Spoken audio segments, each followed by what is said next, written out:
Are you Jungle Jim? Shut up. Shut up. Shut up. Does it? Me. Little old me. Yes, something me. I knew he would. Me.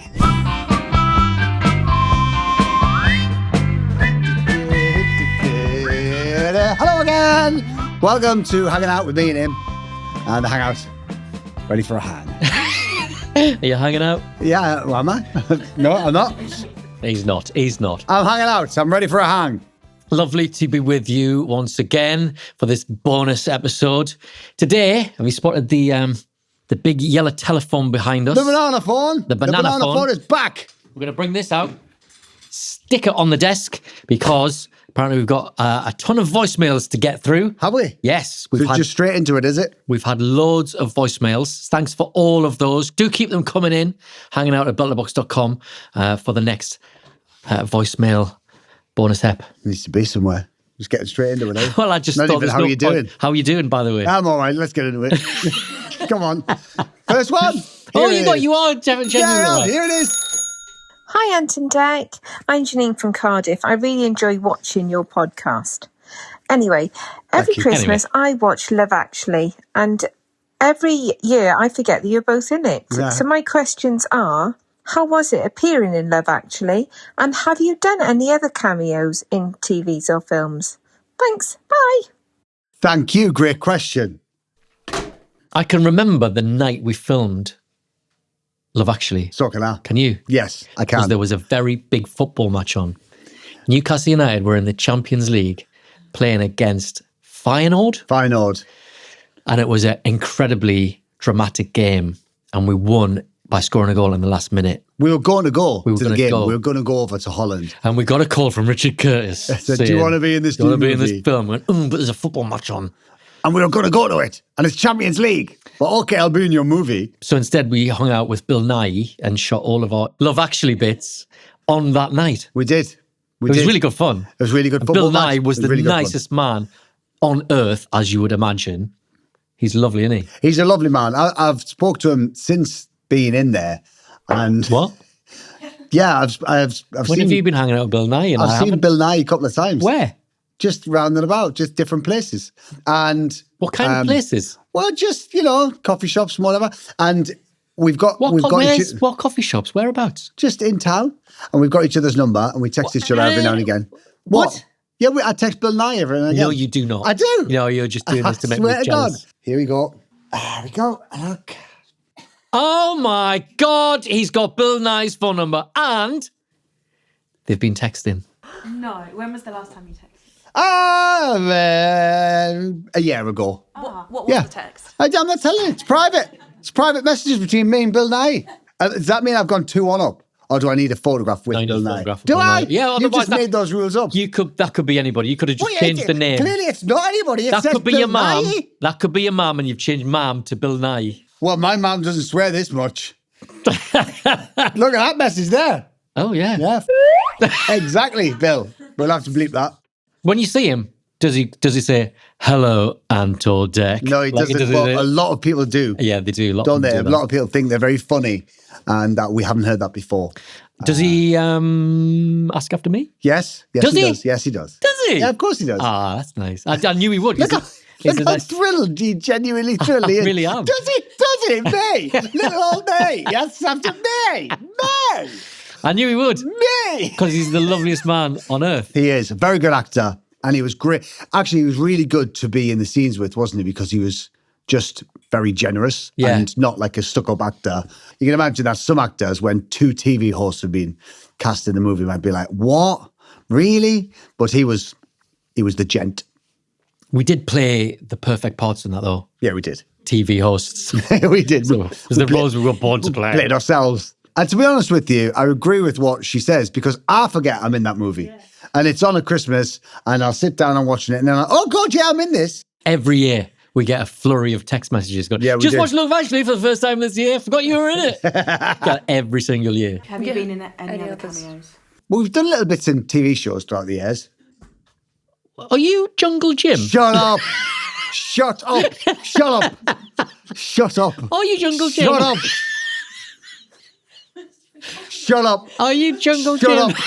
Shut up about Jungle Gym. That's all I'm saying.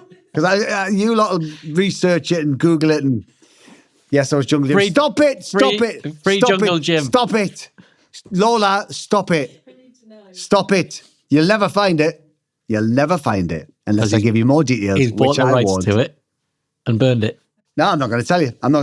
You do the work. We were together as PJ and Duggan on another TV show, and one of the hosts of the show came up to Ant and went, "Are you Jungle Gym?" I was like, "What is this?" I was Jungle Gym, yeah. I played Jungle Gym in a Disney little sketch show thing years and years ago. I'd left Bite of Grove, but I'd spent all my money, so I needed to do any jobs I could to keep the lights on. So yeah, I ended up playing. It was like Tarzan, but my character was Jungle Gym. So that's it. That's all I'm going to tell you. You won't be able to find it now. This is a deep dive. I've erased it from the internet. Without Dec? Yeah. Without Dec, yeah. Dec was too busy doing Spender. Was it Spender? Boom. No, it was the other one. Harry, that was it. I was Motorcycle Thug 2 in Harry. You need to get on my motorbike. Oh, don't get on it, you thug. I did a couple of roles. I did Motorcycle Thug 2 in Harry, which was a Northeast-based drama thing with Michael Elphick, who played a hard-nosed cop called Harry. Yeah. And I played Peter, the stable boy, in Catherine Cookson's The Cinder Path. Stable boy. Where I had 2 lines. Go on. One was, "What's going on, Mr. Charlie?" That's good. And another one, no, I think I had one line. Did you have a line as Motorcycle Thug in Harry? Yeah, I did, but I can't remember that. Right. I did say something.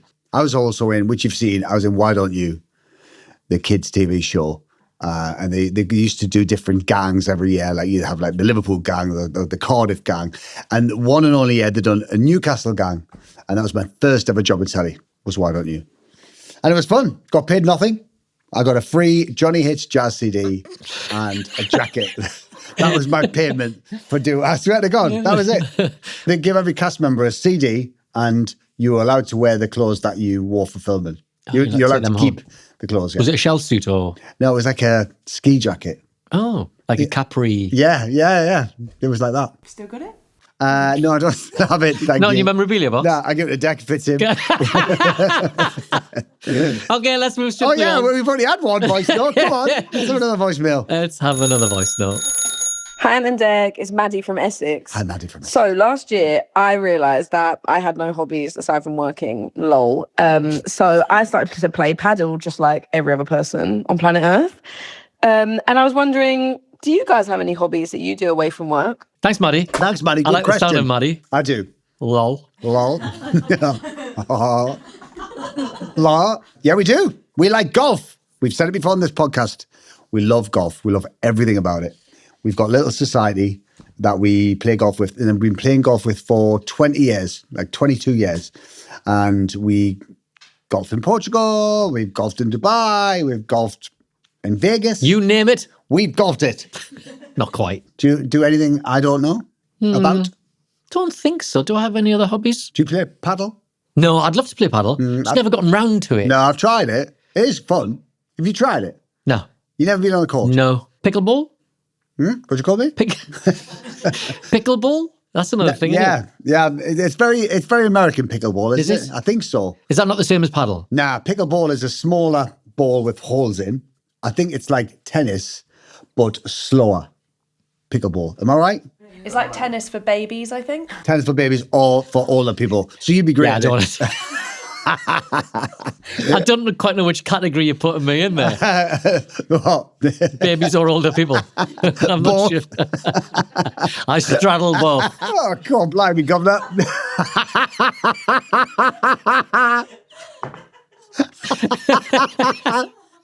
Oh, God.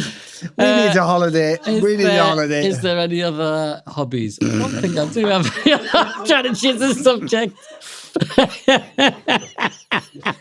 Any other hobbies? I like the odd jigsaw. Oh, God. Let's get this over with. Go on. Any other hobbies? Any other hobbies? No, none to report. No. I did rock climbing for a while. Did you? Yeah, I was into it. Really into it. Indoor rock climbing? Indoor rock climbing. Yeah, not outdoor. I've got quite good at it. I got my own rock climbing shoes. Did you? Yeah, It's not like you took to buy all of the equipment. And then after that, I fell out of love with it. Yeah, funny that. Yeah. No, I haven't done that. We need to get you out more. I like a jigsaw. Any suggestions for hobbies that you think Dec would like, then please send them in. Hanging out at beltabox.com. Let's have another voice note. Okay. Absolutely love the podcast. And my question is, do you ever wonder what you're going to do, like when you get old? As in old. Do you think you'll still be like going like you are now and be kind of Bruce Forsyth style where, you know, you're literally still on TV till you're almost dead? Or do you think like you kind of know when to enough is enough? And if so, what do you plan on doing with retirement? Well, you're either eating a sweet, whilst recording that, or unfolding a large bit of paper. I don't see myself still doing what we're doing when I'm like 80. You don't? No, in what is that now, in 50 years' time? 30 years' time. Yeah, go on. No, I don't Don't want to be retired by then? Oh, I think so. With the grandkids? Playing golf. In the sun. Do you think she would like us to stop? That's the vibe I got. Yeah, that's the vibe I got. She's a bit annoyed that we're still doing it. It was almost like, hi guys, how much longer is this going on for? It was. Yeah, it was that. Yeah. So for that, I'm going to continue till I'm 93. Do you know the lovely thing for us is that kind of our career has just taken twists and turns all the way. So you never know what's going to come next. I never thought we'd be doing a podcast. No. Did you? No, absolutely not. It's just, that just came out of the blue. And yeah, so we never quite know what we're going to do next. Never mind what we're going to be doing in 10, 20, 30 years. So watch this space. Maureen. Which you call Maureen? Sounds like a Maureen. Katie. Watch this space, Katie. So already losing his memory. All right, here's the next one. Hello, Ant and Dec. This is Jane from Austin, Texas. I have a question for you. I see there's a show coming on, Celebrity Get Me Out Here in Africa. So my question is, which one of you is the fastest runner from those animals? Oh, Jane. In Austin, Texas. We've reached Austin, Texas. Austin, Texas. Who's the fastest runner from the animals in I'm a Celebrity South Africa? Well, Jane, thankfully for us, we have a very fancy hotel where we don't need to run from the animals. No, we don't, thank goodness. We're pretty good. We stay in like a nature reserve out there. Yeah, we do. It's beautiful. The first time we went to South Africa to film the show, they put us in our lodges to, settle in and unpack. They said, so, these are your patio doors. You've got a little swimming pool out there. Make sure you keep your patio doors closed because the baboons will come round and let themselves in if you leave your doors unlocked. Let themselves in. And they said, there is a walking trail. You can go walking or go for a jog, but make sure you're back before dusk because if you're out there, the leopard will think it's dinner. So I was like, I stayed in. No walking, no jogging, no running. I went for one swim in my pool. There was a little plunge pool outside. I went for one swim and I heard something rustling in the trees. Out, dry, in. Closed door, lock. Curtains closed. Lights off. When I went out there for the first time, I was like, oh my God, this is beautiful. Opened the doors, walked out, and I heard warthog. Really, really wonderful. So, wait, I forget your question. Who's the fastest runner from the animals? So, as in us two? Yeah. Who would run the fastest? Well, I think you look more meaty, so they would go for you. So meaty? I don't look meaty. Well, you know what I mean? You've got. What do you think? What, they just leave you behind? Yeah, I think I look a bit unsatisfying. I'm a larger bite, am I? They'll go for the big one, and that gives me a clear run. I see. We've done Australia so many times now that we're kind of used to the wildlife. Yeah, we are used to the wildlife, used to the snakes, used to the spiders. In South Africa, it's a different story. We're not used to all of that. When you film the show down where the trials are, the baboons are wild, aren't they? They're crazy. They're crazy. They just make a lot of noise. And it sounds like people shouting. It's like, oh, ah, ah, oh, oh, ah, ah. So the first time the first time you hear it, you're like. What is it again? Oh, ah, oh, oh, ah, oh, ah. So it's really scary. You think it's people having an argument, but it's the baboons. And we were doing a trial the first time we did South Africa. And we had a load of rotten fruit and veg, which was part of the trial. That must smell amazing to the baboons. Yeah. And they got closer and closer, this family of baboons, to the trial when we were filming it. And they all sat on the rocks, just like watching, licking their lips. So we're like, let's get this trial done and get out of here and leave them with their peelings. I don't know if it was the rotten fruit and veg or Paul Burrell does look quite meaty as well. He looks tasty. Yeah, he looks tasty. He's a baboon. He's a tasty morsel. Oh, that's like a suckling pig.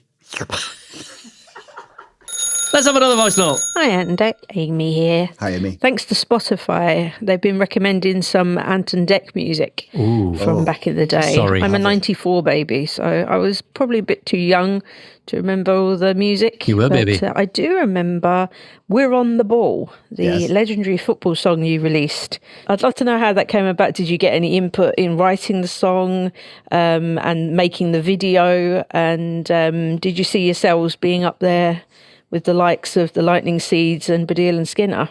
I obviously remember Ant dressing up as Sven-Goran Eriksson on SMTV quite a few times. Lots of love. Bye. Oh, thank you. Thanks, Amy. Good question. Yes, we did hope that we would be the next Badil and Skinner, but we didn't really. Didn't quite really hung reach around those. as long as it's coming home. I'll tell you how it came about. We got a phone call from Sony Records back in 2001, 2002. Yeah. And they said, we need to do a World Cup record for the Japan or 2. 2002. The World Cup in 2002. We've got the record. We know what the song is. It's going to be We're on the Ball. Will you guys record it? I'm like, yeah, okay, that could be a laugh.